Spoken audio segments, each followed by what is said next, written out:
अरे बहू, घर पर कोई आ रहा है क्या? हाँ, आज घर में किटी पार्टी है।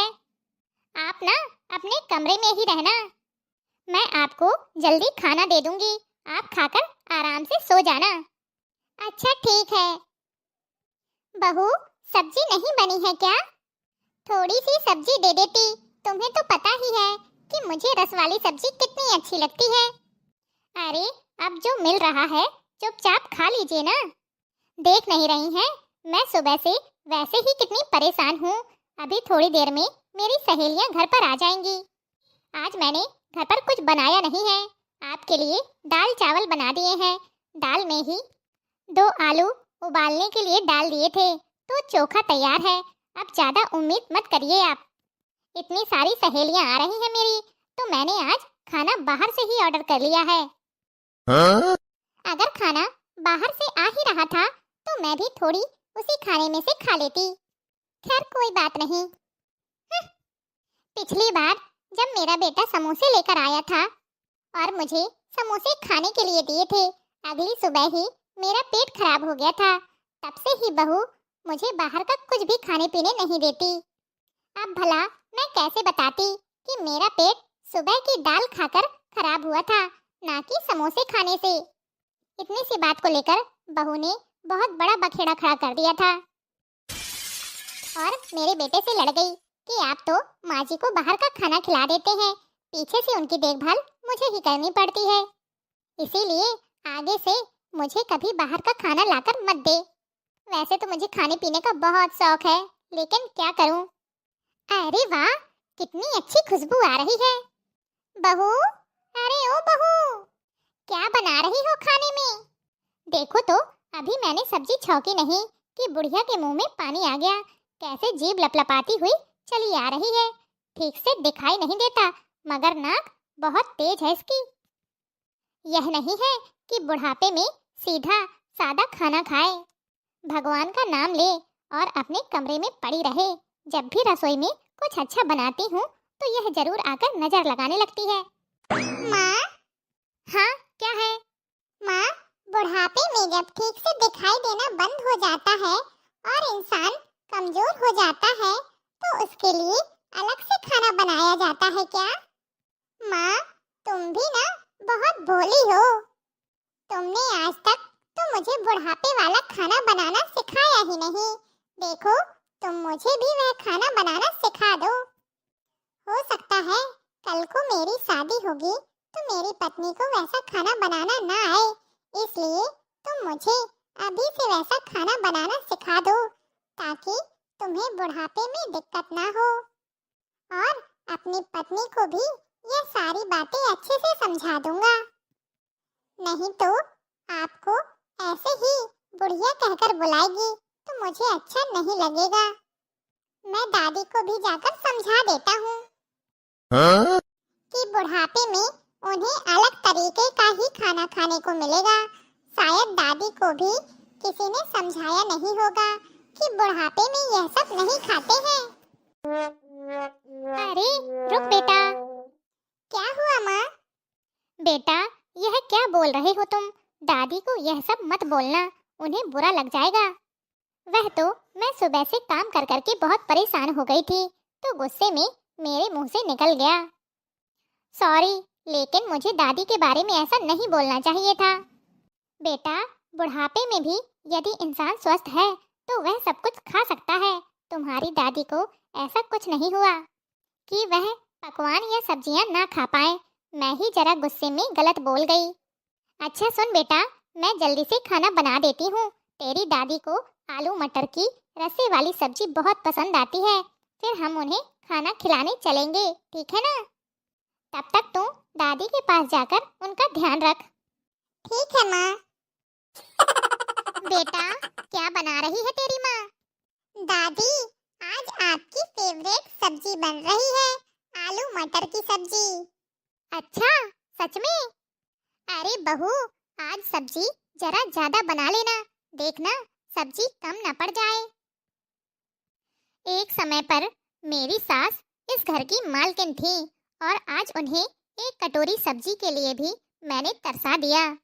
अब मैं अपनी गलतियों में सुधार करूंगी और अपनी सासू माँ का बहुत अच्छे से ध्यान रखूंगी। एक काम करती हूँ, जल्दी से सब्जी बनने के बाद पापड़ तल लेती हूँ, सलाद काट देती हूँ और फिर दाल चावल रोटी, पापड़ सलाद और अचार सब एक साथ मम्मी जी को बड़े प्यार से खिलाऊंगी। ये लीजिए माँ जी, आपका खाना, खा लीजिए। अरे वाह बहू, आज तो मैं भरपेट खाना खाऊंगी क्योंकि कल मेरा महाशिवरात्रि का व्रत है।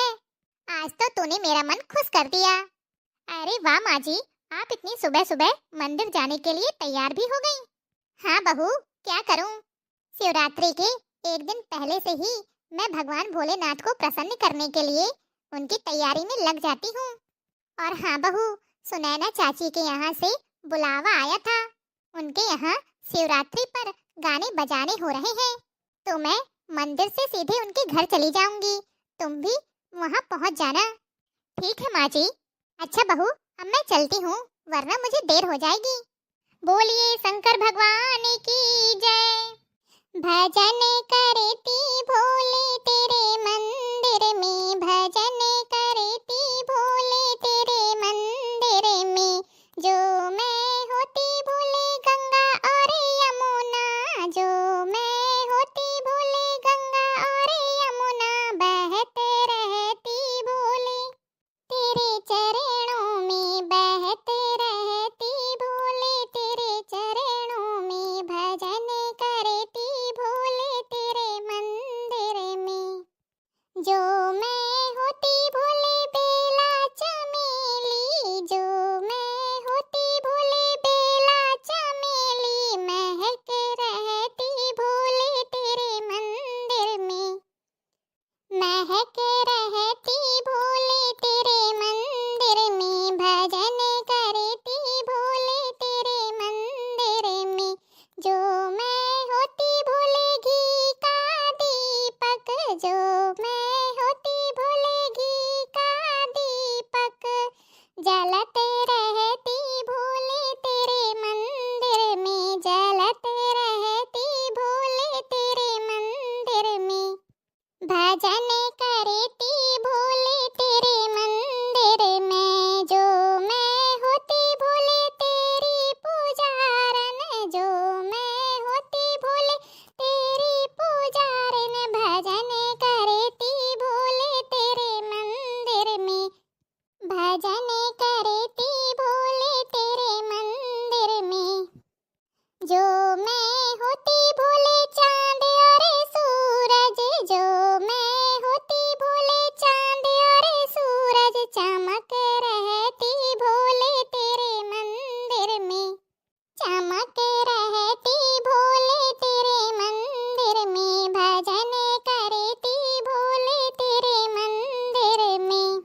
जो मैं होती भोले काली कोयलिया, जो मैं होती भोले काली कोयलिया, कुहक रहती भोले तेरे मंदिर में, कुहक रहती भोले तेरे मंदिर में। भजन करती भोले तेरे मंदिर में, भजन करती भोले तेरे मंदिर में। अरे वाह बहू, भजन तो तुमने सच में बहुत ही सुंदर सुनाया है। थैंक यू आंटी जी। बहू रानी, अभी तो तुमने केवल एक ही भजन सुनाया है, इसका जोड़ा तो तुम्हें जरूर सुनाना पड़ेगा। हाँ भाभी, महाशिवरात्रि का खास मौका है, तो एक भजन से काम चलने वाला नहीं है। ठीक है बिट्टू रानी, दूसरा भी सुना देती हूँ। पर्वत पे कुटिया बनाई रे भोले बाबा तुमने, पर्वत पे कुटिया बनाई रे भोले बाबा तुमने, शिवरात्रि पे कुटिया सजाई रे भोले बाबा तुमने। आधी कुटिया में बेला चमेली, आधी कुटिया में बेला चमेली, आधी में भांग लगाई रे भोले बाबा तुमने,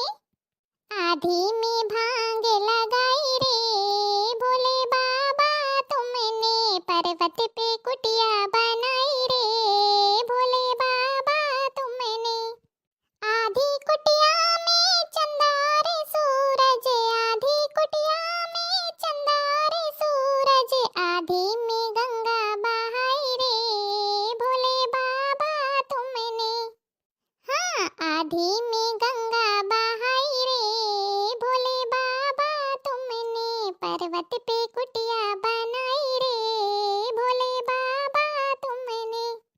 आधी कुटिया में बिच्छू ततैया, आधी कुटिया में बिच्छू ततैया, आधी में सर्प लहराई रे भोले बाबा तुमने।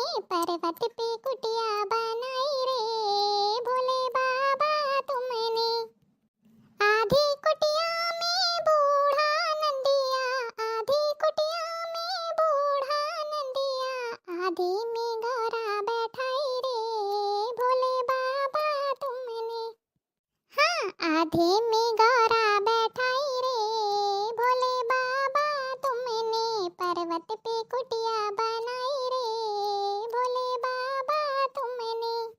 आधी कुटिया में भक्तों का डेरा, आधी कुटिया में भक्तों का डेरा, आधी में अर्जी लगाई रे भोले बाबा तुमने। पर्वत पे कुटिया